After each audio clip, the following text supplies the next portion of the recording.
ভিক্ষুক রাস্তা দিয়া যায় আর জমিদারের পুত্রবধূও যায়। একজন সামনের থেকে আসতেছে, একজন সামনের দিকে যাইতেছে। দুইজনের ক্রসিং এর সময় ভিক্ষুকের গায়ের কাদা জমিদারের পুত্রবধূর গায়ে লেগে গেছে।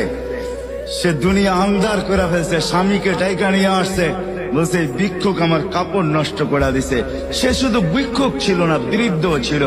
বৃদ্ধ ছিল না শুধু, জীর্ণ ছিল, শীর্ণ ছিল, শরীরে কাপড় ছিল না, ফাটা চিরা কাপড় ছিল, পায়ে জুতা ছিল না, পেটে ভাত ছিল না।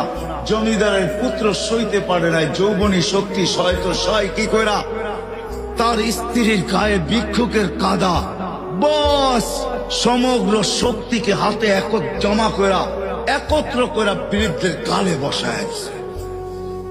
বৃদ্ধ কিচ্ছু বলে নাই, শুধু উপরের দিকে তাকায় দুই তিনটা শব্দ উচ্চারণ করছেন।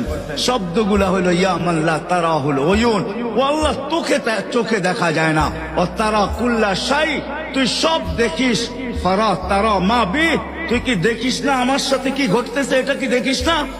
বলতে দেরি যুবক, মরতে দেরি হয় নাই। জমিদার চলে আসছে, প্রতিশোধ নিবে। বৃদ্ধের একদিকে মুস্কি হাসি, একদিকে বলতেছে প্রেমের খেলা এমনই হয়। জিজ্ঞাসা করছে কিসের প্রেমের খেলা রে? বলছে ওর প্রেমিকার গায়ে আমার কাদা লাগছে, পায়ের কাদা লাগছে, ও সইতে পারে নাই, যৌবনী শক্তি দিয়ে আমার বৃদ্ধ গালে বসায় দিছে। আমাকেও একজন ভালোবাসে, সেও সইতে পারে না, সেও সইতে পারে না। ও তো থাপ্পড় দিয়া ক্ষান্ত, সে জান নিয়ে নিছে, জান।